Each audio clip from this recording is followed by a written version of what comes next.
Hello! Welcome to AMA Puget Sound's live coffee talk series. And before we begin, be sure to subscribe so you don't miss any of our new content. AMA Puget Sound, my chapter, is a 501c3 nonprofit organization, and we've been serving marketing professionals in the Seattle-Tacoma, Bellevue, Everett, West Seattle area since 1944. Also, I want to thank Fujisan Marketing, our annual sponsor, for their continued support. Thank you. Let's get right into it. Today, our guest is Troy Sandidge. Troy is a growth marketing strategist with over 10 years of experience maximizing revenue, increasing brand authority, and developing social communities through growth strategies, digital systems, and marketing solutions. Additionally, he's an international speaker, host of I Digress podcast, and a Twitter power user. And we have all of his information in the description below. You can find him pretty much everywhere. You and I have been following each other on Twitter for quite some time. Right. And you followed me first, and your content is just amazing. So that's why I wanted to introduce you or invite you to our little show. So Thanks welcome. I feel welcome. I feel at home. So yeah, perfect. So, first of all, before we get into it, this is a coffee talk series, and I've kind of neglected this in the previous episodes, but I've got my coffee here. What have you got this morning? I have my undying will and spirit. Stronger than coffee. Is that way. So perfect. Awesome.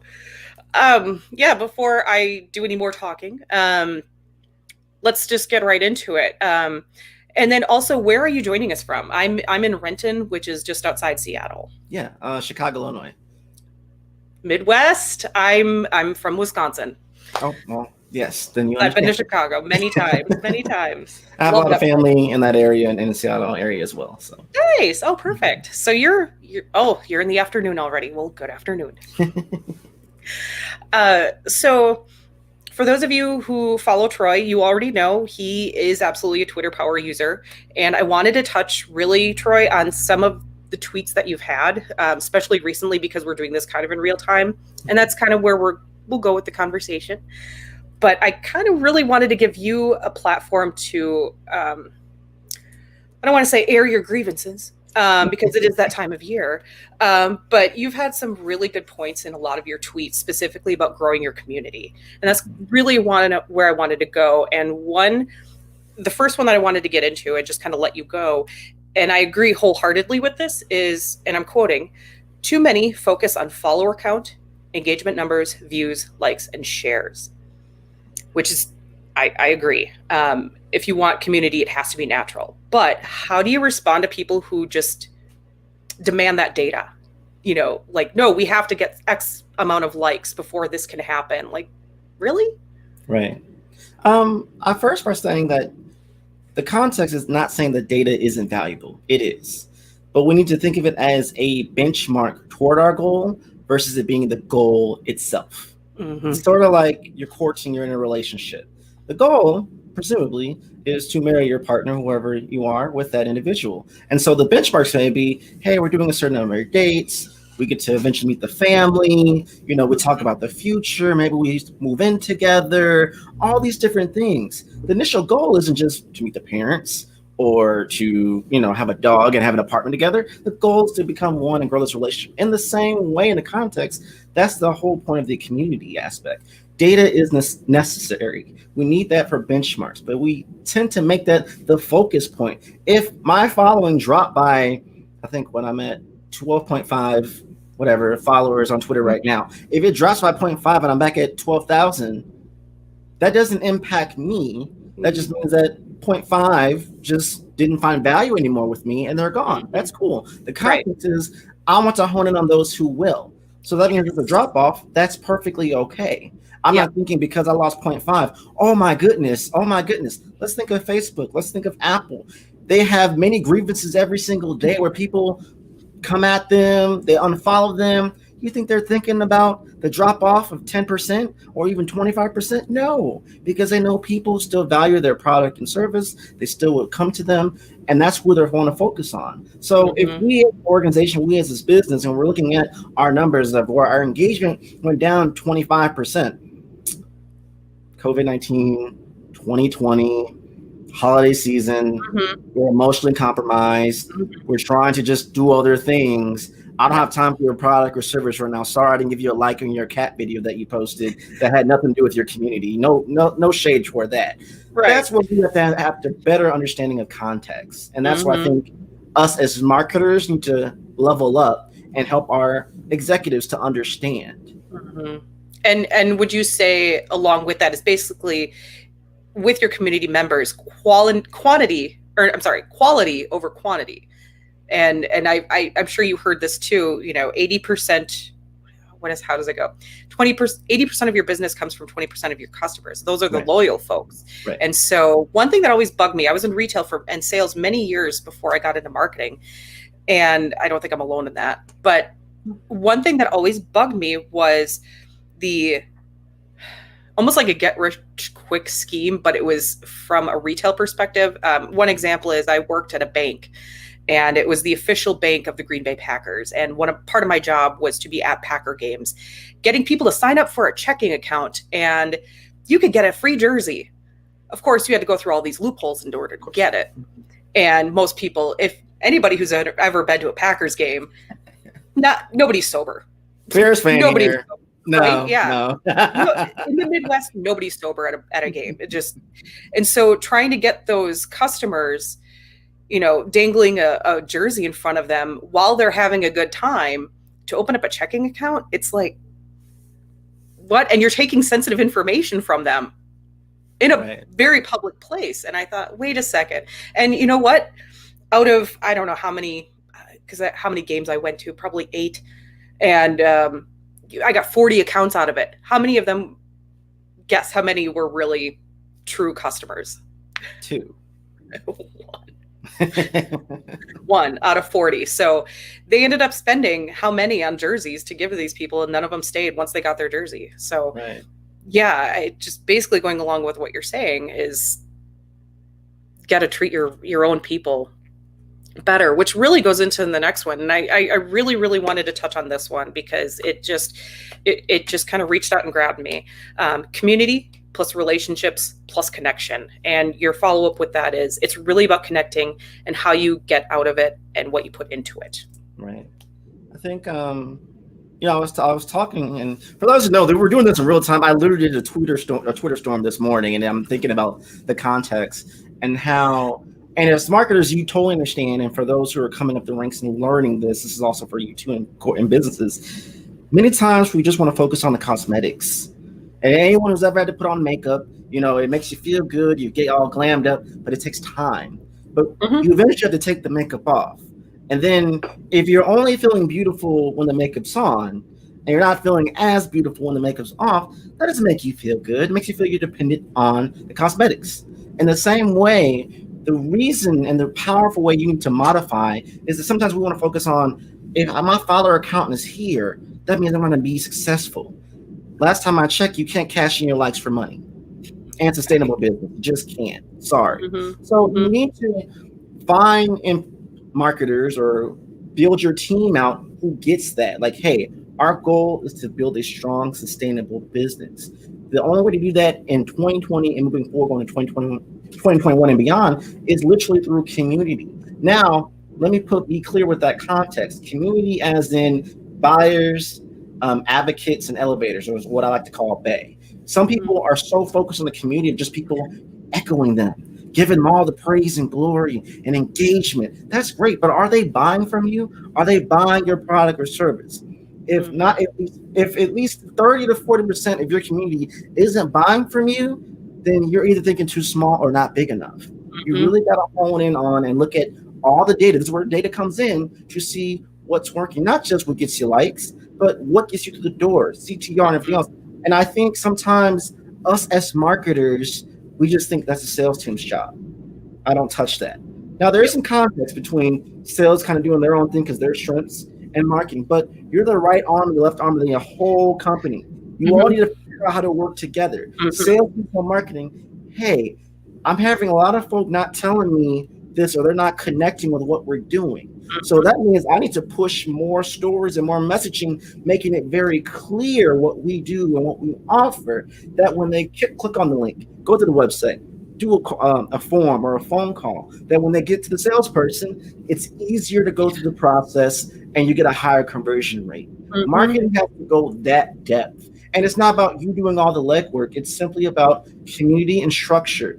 And of course, making that connection. We could pay all this money for ad spend, driving folk in there, get the website, get them on a phone call, and it's nothing because there's no connection. So we have to make sure the messaging and tone from the social to the website to the phone call to the presentation to the follow-up emails is all in sync with the intent and purpose of connecting to where, hey, I want to get you from point A to point B. We are the bridge to help you get there. That's what marketing needs to be moving forward, and not just high flashy social posts in the hopes that maybe one out of every a million will become a viral post, and that's it.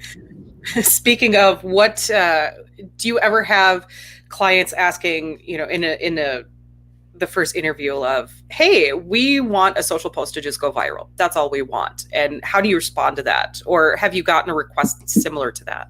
Oh, I love this. I love this because at this moment, I just use this one example and then they get it. I said, okay, how about I put you on a billboard and I promise you that 20 million people is going to drive past that billboard this year. No, let's even say by the end of this year. Would you want it? Oh, yes, give it to me. Oh, cool. That'll be, $500,000. I'll take it. Yes, give it to me. Okay, cool. Put it on there. We're not getting any results. What happened?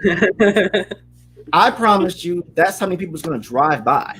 I didn't say how many people is actually going to see that billboard, see the link or the phone, put it in their phone, go to the website. Not only just go to the website, go through it and buy a product or service. That's a whole different framework. But you said you wanted to go viral, then go put a billboard. Right. You went viral. You literally have 10 million people or X amount of people seeing your billboard. Congratulations. Yep. Virality is vanity. Now, there's some truth and understanding why things go viral when you can hone in on that, the psychology, the human connection of it, the sociology aspects of this community of why it went viral, and replicate that in doses to drive a qualitative action. Then yes, we can study that and try to replicate that tenders to our community. But just to go viral and hope that everyone, if let's say we were a car salesman and we want a viral tweet, well, I'm pretty sure about 65% of Americans already have a car. They either can't afford a new one, they're not even looking for a new one. But cool ad, bro. I like the ad. That's where you're at. So virality without context of knowing how to make it work is vanity. Right. And the only example I can think of where it actually worked was the Ice Bucket Challenge several years ago. Yes. That was beautiful. Yes. Yeah, it was. And you just pointed out, like, there was a specific call to action with it. Right, exactly. And the reason why that even went to the depths it did, and it kept going, was because everyone felt like they were a part of something bigger than themselves. Now, versus, I can't think of the man's name who went on TikTok, riding a skateboard, drinking ocean spray. That went viral too. And ocean spray went through the roof. And then you had all these other execs try to do the same thing. And people call them out. I'm like, you're not original. We've already seen it. So you don't want to try to replicate something that went viral immediately. Kind of, if I can say this bluntly, we've all seen this, especially in the marketers world, people post on LinkedIn all the time. I've seen folk, and we've seen folk who have taken a post that went viral 2 years ago, put it in a LinkedIn post now as if it's theirs, just to replicate it. Just so they can feel like they're flexing on LinkedIn. And then I go to ask them, hey, you're making all this engagement, but you're probably not getting the same results, are you? Because that was a one-time thing. You can't just take one thing and just say it's going to work. If you don't have the right mindset and the right people behind you, you can't replicate goodness. So I always say all the time, Troy, you're sharing so much value on Twitter. They can't replicate me. But also, if what I sow can help and empower someone else to modify it, to make it better for them, that's great. That's the goal. And I think that's what I love about marketers. If you have ever heard of marketing Twitter, it's now an official hashtag now. It's been around for a minute. It's an official hashtag now. And I made a post that's saying, there's room for all of us as marketers and businesses professionals to grow and to succeed, because they don't have the exact compartment of skills and talents that you do, that your company has. There's enough room for all of us. So take the fear out and go do what you need to do. Exactly. And the one thing that I really love with marketing Twitter is the knowledge sharing. Yes. It's such there. I don't know about you, but exactly. I was the marketing team of one for many, many years, Yeah. and you feel alone. And Yes. especially when you run into things that other people are experiencing, and you think you're the only one that is experiencing it, and then you. This is why I joined AMA Puget Sound, so I could kind of geek out with other people while I was working by myself and running ideas by other people. So kind of just really diving into that community, virtually right now, obviously. So yeah, hashtag marketing Twitter. I'll put it in the description below. I think, we don't talk about that enough, that the amount of stress and demand is on marketing teams, especially teams of Mm-hmm. one, where Mm-hmm. people don't realize marketing is a wide net. They expect you to do graphics and content creation and copywriting and advertising and visuals, not only your day-to-day stuff, just to make sure you get the information and be a part of the conversation that you need to be a part of to Mm-hmm. even do the very job that you're required to do. And let's be Mm-hmm. honest, in most cases, you're probably underpaid. You're probably undervalued. And yet in 2020, executive staff still have this mindset that someone who's the age of 25 and under can do what you do for cheaper, which blows my mind. And marketing is literally the bloodline to your Yeah, business. Literally, exactly. the bloodline. You want to invest more time and effort, or they'll say, well, make me like Gary Vee. Well, Gary Vee has his own team for his own personal brand, not to mention the entire team of folk running his Mm-hmm. various businesses to bring it Yep. out. And we have all these fan accounts that push his message even further. Mm-hmm. Well, I'm only one person and I'm only getting paid less than $50,000 a year. Don't think that's going to happen that way. So I Exactly. think us as marketers, we need to come together, support us. I love about marketing Twitter. Come together, support one another, help each other grow, help each other learn ways that we can lead up. I Mm-hmm. think the Mm-hmm. better we as marketers can learn how to position ourselves, not in a manipulative way, let me put that in context, but more of a psychological way to empower yourself to lead the executive team, lead the departments where you know markets would be the most effective to not only hit their goals, but put you in the best sense of not only power, but just ability, where you're not stressed out, where you're not tired. We don't talk Exactly. about that part enough. I think we've got enough down that social media, we need it. I think we have moved past Mm-hmm. that. I Yep. think we move on to how do we make this better? How do we Yes. evolve and equip our marketing teams? If you're a marketing team of one, can I at least allow you to have virtual assistants to help serve and take some of that load off of you? I think Mm-hmm. that's the conversation a lot of us need to have with our Mm-hmm. superiors and other Yes. companies that we may work with. Exactly. Exactly. There were many times where I would find, specific tools that would help me, but there's no budget. So you Yeah. have to basically, one thing again, social media managers with no budget, hi, or just marketers with no budget, we are Yeah. MacGyver. You give us a rubber band, a straw, and a paper clip, and we will get your message out there, and people will respond to it. But yeah, I don't know how many times I've had to use like the free version of this, the free version of this, the free version of this, and then somehow connect it all together, but you're still doing more work than you should be because Right. there's no investment into the system that you truly need to get all the reports. Reporting for me, when you're using free systems, pain. It's a pain. Yes, it Huge is. pain. I think one thing I've suggested some people to do, if you haven't heard of AppSumo by now, they're not paying me to say this, but as a hack, if you're a marketing agency of one, a person of one, or you're a freelancer, and you need tools and software, typically the up and coming Sprout Socials of the world and analytic folk of the world platforms go through there. They either have a free subscription, they either have a lifetime subscription for a one-time fee with any additional things come up so they can build capital. Another conversation another day. My point being, there's a lot of opportunities and tools and resources that you can get for cheap. So if you can just have conversation with your boss, or if I've done it before, that I've had to invest in my own self from my own paycheck to position myself to do my job better, more efficient, not only to keep my job, but in hopes of getting a promotion, getting a raise, proving my self-worth of learning. So when I make the transition, I'm better equipped to do what I need to do. We need to have that foresight. So using softwares like that, learning from marketing Twitter, having people, and just, it's time to ask questions. I've loved that through 2020, though it's been traumatic for many of us. One thing I think is very clear and I've seen is that we've been more transparent and honest than we've ever have before on social, simply because we've had to, out of sheer survival Yeah. and wit, and just like, hey, I need help. I need to grow my business. What can I do to get there? Can anyone help me? Any suggestions? What should I do? That vulnerability is powerful. And Mm-hmm. I think that's allowed marketers, storytellers, communication experts to have a little more freedom. It's not just stagnant broadcasting of buy my product, buy my product, buy my product. Tell me why I should even entertain a thought about your product. But if you don't want to buy my product right now, it's okay. Our Right. product helps these people. So if you align with this group, you still should follow us, support us, and share us, refer us. We need to think a Mm-hmm. little bit bigger than just, again, when we went to the beginning of the conversation, just the numbers of followers or just the numbers of engagement. Board. No, what does it mean? What does it represent? Right, right. And I love what you just said about the transparency happening this year. And I think it was definitely needed Yeah.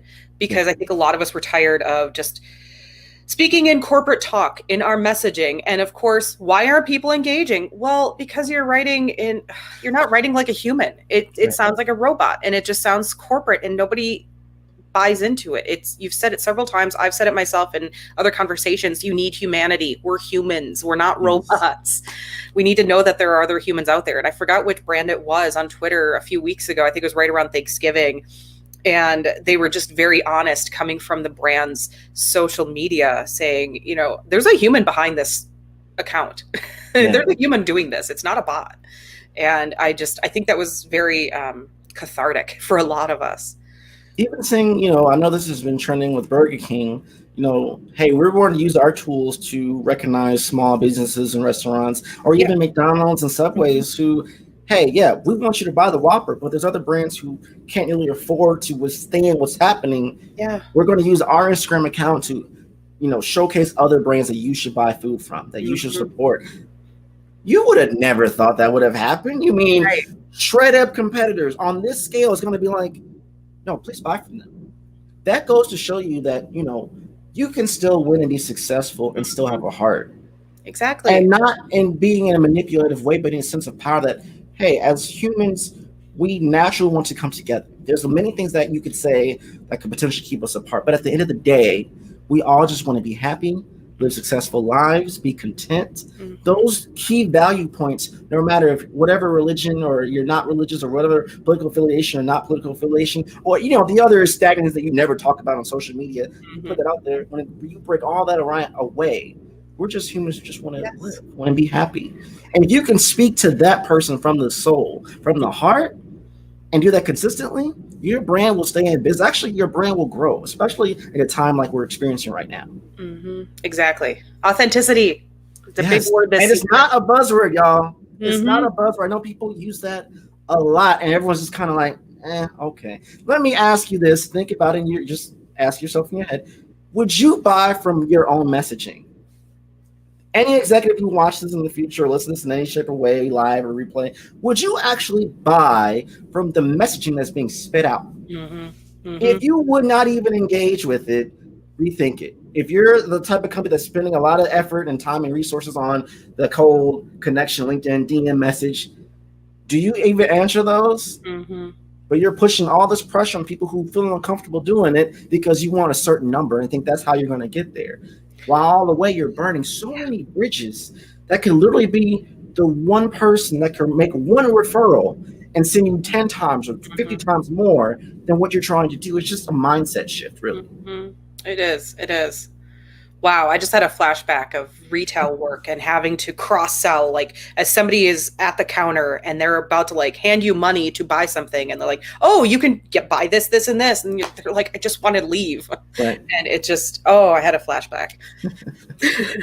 Man, retailers, y'all, you have to give kudos to them too. I mean, I think most people, that's either their first job or they've been in a career for a minute, we've all been there, and it's hard. And I think it is.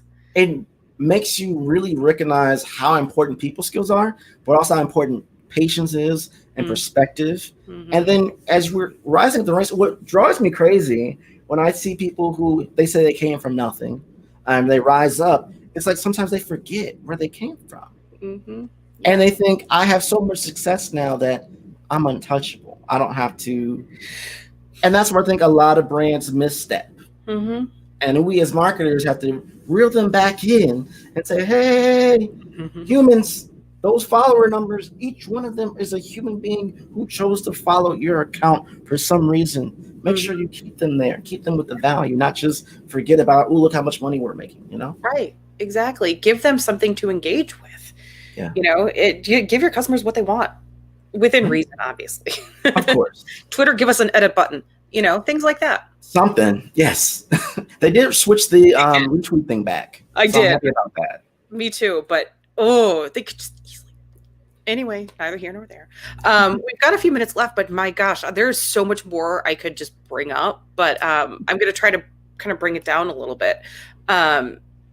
We've touched on this about a little bit, but I love this tweet, and I think it was within the last few days. Are you trying to grow your business or just look like you're growing your business? Can you elaborate? Yes, I am loving that you're pulling these tweets like this. I was like, oh my God. I do. I hope that resonates with some people because, again, the whole conversation we've been having the whole day kind of builds up to this point of you as a business.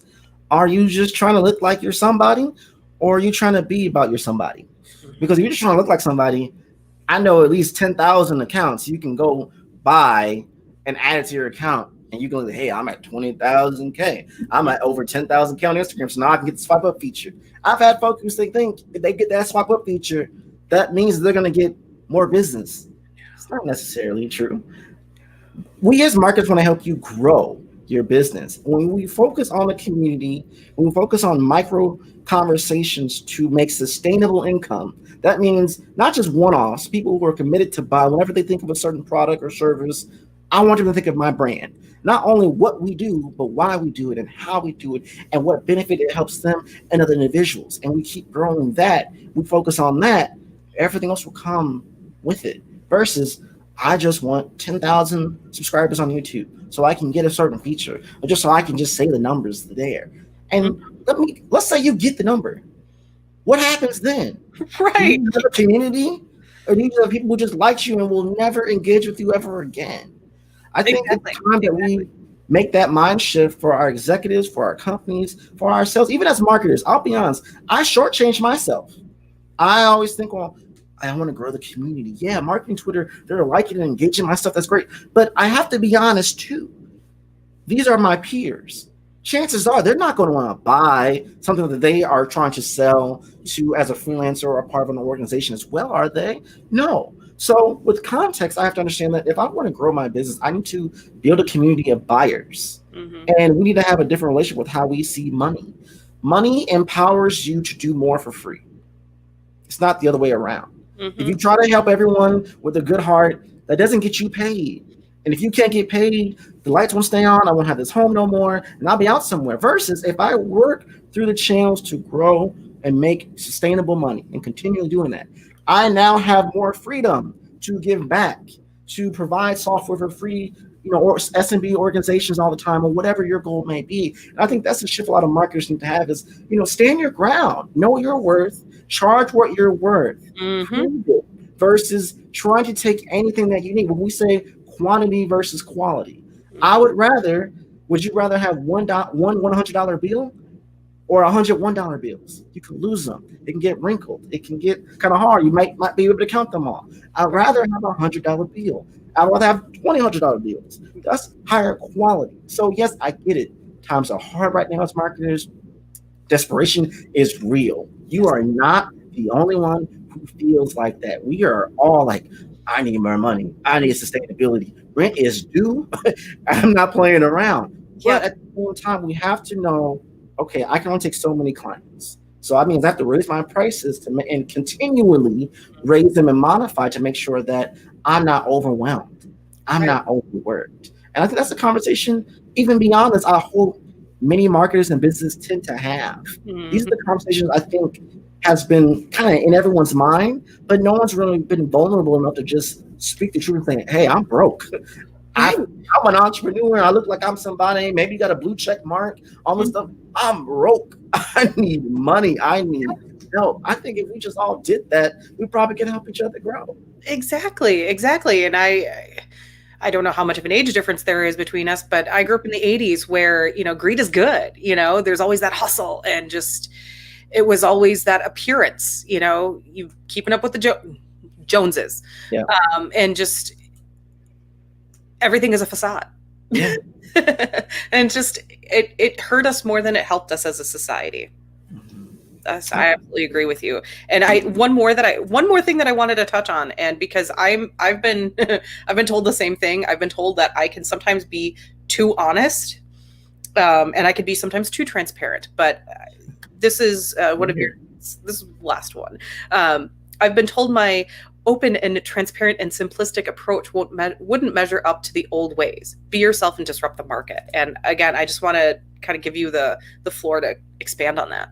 Sure. I haven't been in the industry for a good minute, about 10 plus years, worked with various corporations, different industry sectors, you name it. I know I'm only 20, but I guarantee you I've been a bit a part of everything.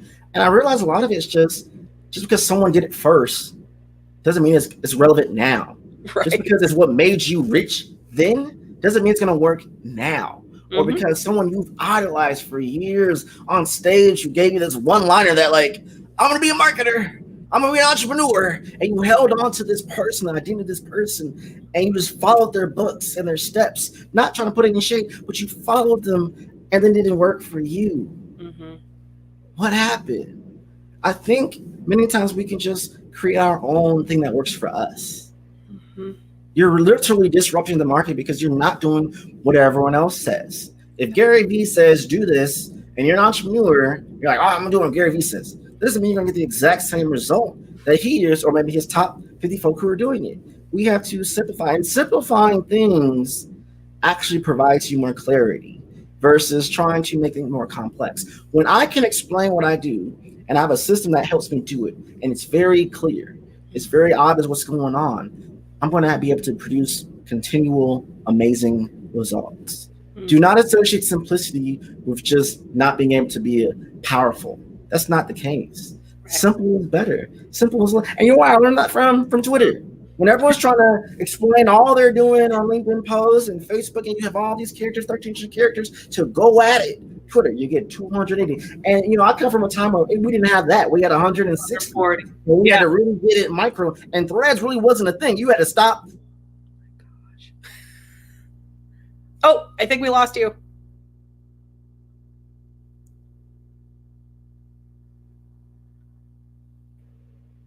My bad? Yep. Okay. And we go through all this stuff with Twitter, and we're like, this is forcing you to get to the point. Yes. Make it clear and simple as possible. And I think that's what we really need. No one cares about fluff. We say time is money. And I want to debunk this right now, if I can on the show. Look, we say that people's attention span is shorter. I don't believe for that for a minute. I think now with everything going on, and we have so much choice as a consumer base, if you're not getting my attention in the first 10 seconds, you're not putting the effort to make me earn that. That's not my fault. That's on you. Yep. So all these people who are saying, well, short attention span, those millennials, the Gen Z, everyone's now becoming a short attention span. No, you need to evolve with the times or get left behind. Yeah. If you don't have good content, people will just say bye. Bye. Exactly, because there are videos out there, and we're a little over time, but there are videos out there that are long form, that are very engaging. Yes. And people will watch till the end because it's engaging. Exactly.